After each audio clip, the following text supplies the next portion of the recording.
김건희 특검이 오늘 윤석열 전 대통령을 피의자 신분으로 불러 조사하고 있습니다. 수사기간이 얼마 남지 않은 만큼 오늘 조사가 처음이자 마지막이 될 전망입니다.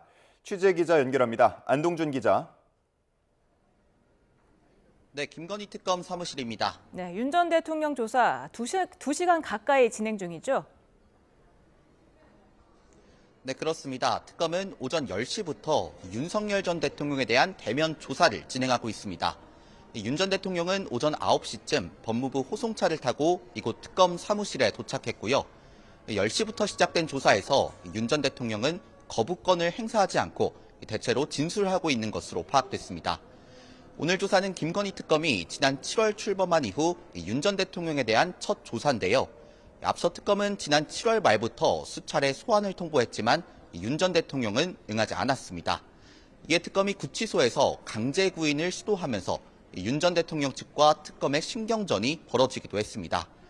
다만 수사기간이 28일로 끝나는 걸 고려했을 때 오늘 윤 전 대통령 소환 조사는 처음이자 마지막이 될 가능성이 큽니다.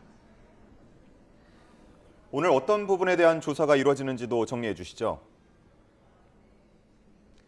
네, 크게 세 가지로 나눌 수 있는데요. 먼저 윤 전 대통령 부부가 명태균 씨로부터 2억 7천만 원 상당 여론조사를 무상으로 받은 혐의에 대한 조사가 진행될 예정입니다.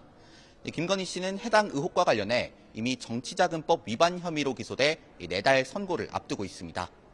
두 번째로 인사청탁을 대가로 한 고가 금품 수수 의혹에 대해서도 조사할 전망인데요. 김상민 전 검사로부터 받은 이우한 화백 그림과 서희건설 측에서 받은 반클리프 목걸이, 이배용 전 국가교육위원장에게 수수한 금 거부기가 대상입니다. 이 밖에도 윤 전 대통령이 대선 후보 당시 공개 토론회에서 김건희 씨와 관련한 허위 사실을 공표한 혐의도 오늘 조사 대상에 포함됩니다. 네, 특검이 윤 전 대통령 부부에게 뇌물죄를 적용할지가 관건이라고요. 네, 특검은 인사청탁을 대가로 한 금품 수수 의혹에 대해 김건희 씨에게 적용할 최종적인 혐의를 고심하고 있습니다. 해당 의혹에 대해서는 알선수재와 이보다 형량이 큰 뇌물죄 적용이 가능한데 다만 뇌물죄는 공무원에게만 적용되는 신분범죄라 김 씨에게 단독 적용이 불가능합니다. 하지만 특검이 윤 전 대통령을 뇌물죄 정범이라 판단한다면 김 씨 역시 뇌물죄 공범으로 기소될 수 있습니다. 다만 이를 위해서는 윤 전 대통령이 청탁 사실을 인지하고 있었는지를 밝혀내야 합니다.